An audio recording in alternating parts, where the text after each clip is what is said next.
the other day about how AAU is a money grab. Like I didn't even realize how much they be charging at the games, and I thought to myself, I was like, yo, I don't even remember when playing AAU. I don't even remember them charging. And I talked to my mom about it, and she was like, yeah, if they did, they didn't charge the parents. So who do we charge? Well, I'm just no, I'm just saying it's crazy Oh, that you hear me. yep. Yeah, I'm just saying it's crazy what it was to what it is now because growing up, I don't remember people getting charged, and my mom agreed with that. And now when I'm going to see a kid play, it's $15 for the day, and the parents gotta pay that, and um, it's every day. So it's like if it's a 2 or 3 day tournament, they gotta pay that every day, and All on right, so top of I have a question for you, and yeah, I know what the answer is in my generation, but I don't know the answer in your generation. How many AAU teams were around you when you started playing? Obviously, you played for me, so outside of us, how many were around you? were around me. What do you mean by around me? Like around, like how many teams could you really think of that you had access to or that your friends were playing with? I don't know, maybe like 5 to 10. 5 to 10. So let's say it's 10. We're Hmm. going to round up. And I don't know the answer, so this wasn't a rhetorical question. Let's say it was 10. It was about 4 when I was playing. Okay? Okay. So that means, Musa, you had a lot of friends, that you had a lot of friends or acquaintances that weren't on AAU teams. Uh huh. So that means the AAU team had a sponsor, whether it was a shoe company, whether it was their business, whether it was some rich parent, it was a sponsor. The reason why you have to charge the families now is because there's an AAU team on every corner. There's no exclusivity, and it's twofold. So from a player, if you don't like this coach, you can go somewhere else No, but I'm because not there's talking about. I'm not talking about the AAU teams charging the parents. I'm talking about the game to get in the game to watch. no. But I'm gonna break it all down though.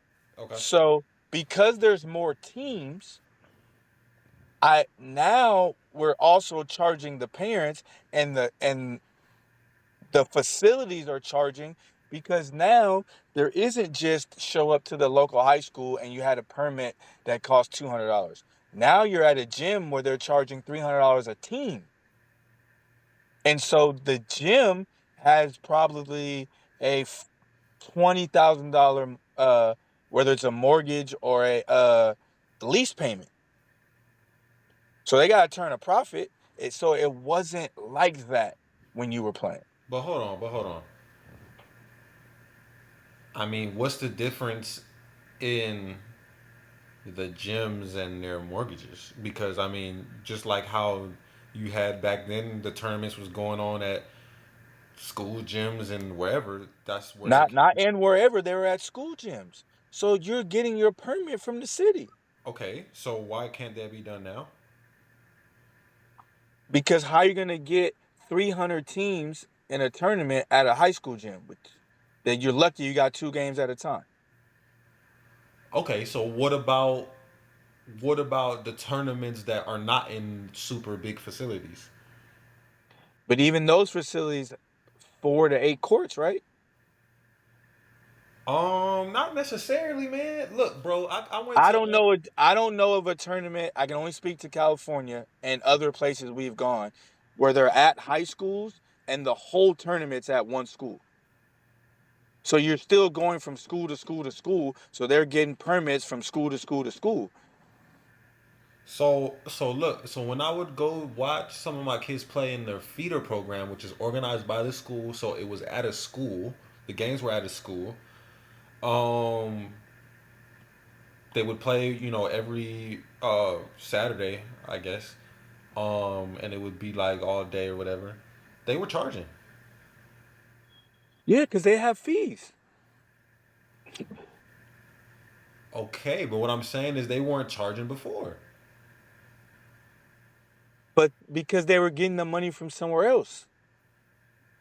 Okay, what's And it that? was on a smaller scale. So think about it. I'll even compare it to Soul Brothers. It's a perfect example. When we first started, we had one team. So if we had gone out and got the money and got it sponsored, right? So let's say if one of the parents' businesses sponsored it, because it was only 10 guys on the team, right? The uniforms, you're only getting 10 uniforms. You're only playing every other week at best.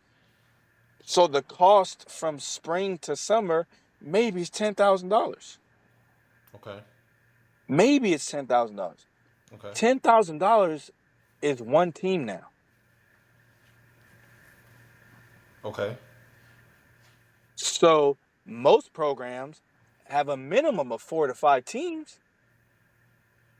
So okay. where am I going to get this funding if I'm not charging the parents? But okay, but what does that have to do with me talking about that school charging for those games at with that feeder program Because at that school campus? that school has multiple teams. Oh, okay, I see what you're saying. Okay, um, So that's multiple uniforms, that's extra uniforms, that's multiple insurances, that's multiple fees to be in the tournament. You got to pay your coaches now because there's no sponsor. The coaches can't do it for free. The coaches are working. okay. I gotta pay more attention to the venues where these tournaments are at. Yeah, because I mean, What I think is foul is the charging to get in. Let me tell you why I think it's so but foul. that's what I'm talking about. I thought you meant charging so much in general, like the whole AAU thing. Oh, you mean charging the AAU team to enter the tournament? Or all of it, like those fees and charging the parents. So I misunderstood what you were saying. You're I'm spec- I'm specifically talking specific. about I'm specifically charging to talking get in, about to get in to watch the game. because that's only so they're doing that because that's the only way they can turn a real profit. Right, right. They're probably making 10, 3 to I'd say 10% max on just charging the teams. Their profit is at the door, So you're saying that before they weren't making no profit? not a real profit. Okay. Because, and if they were, it's solely because you didn't have these venues. It was just at a high school. So your permit was $200 for the weekend, $300 for the weekend. You're getting that from one team. Because let's take Vegas for example. When we used to go to Vegas, all of those venues were high schools, right? Yes, they were charging to get in too. They were. Yeah. Huh. Yeah, they were charging. You could buy a weekend pass or the day pass. Okay. How much were they charging? It was very little compared to now. So it might be like $5 a game, $7 a game, and the weekend pass was like 15 to $30. Now it's 15 to get in. It's 15. What I've seen is 15 for the day. Yeah. And so And you that used might. to be the weekend pass. So what's crazy is 15 for the day. The tournament might be a 2 or 3 day tournament. Yep. And then what's crazy to me, I went to go see a kid play and he didn't even play. He Right. didn't he didn't even get in the game. So imagine paying that and then you're paying that on top of what you're paying for him to play on Yeah. the AAU team. Bro, it's a racket. Let me tell you the other part that you wouldn't know. So let's say they're charging $300 a team. Do you know probably 99% of the venues will charge the coaches to park? What do you mean the coaches? Why the coaches? I mean, everyone's getting charged to park if they have a venue and they have parking. But why are you charging the coaches? They just Oh, gave you $300 a team. So in right. the Soul Brothers case, we had 9 teams, bro. I'm bringing you 9 times 3, so I'm bringing you almost 3 racks, and you're gonna charge me $20 to park. They charging for parking? I don't think I've seen that. Oh yeah, for sure. California, you are paying to park. Well, a lot of Vegas, you're paying to park, like, bro. Unless it's at a high school, that's the one thing at Vegas. They'll do a tournament at like 7 high schools, so you don't generally have to pay. But when it's at like the convention center or something, yeah, you're paying to park. Yeah. And if you got 7 teams, bro, at 300 a wop, bro, I'm giving you $2,100 and you're charging me to park. Why is there not a parking pass included? Right. Yeah. Yeah. I Yeah, thought. so it's a racket. Yeah, bro. I thought that was wild. I was like, yo. And it's even worse for the parents because the parents are paying monthly fees. Yeah. They got to pay to get in. In most cases, there's another sibling. So if the parents aren't savvy enough to dress that kid up in hoop clothes, and they're over 7 years old, they're paying to get in. If you're a married household and your spouse doesn't have to work, they're paying to get in. And then you have to feed the kid because they don't have the decency to have the games an hour apart. Right. If team A plays at 10, their next game needs to be at 12. Don't make them play at 10 or next game's at 2.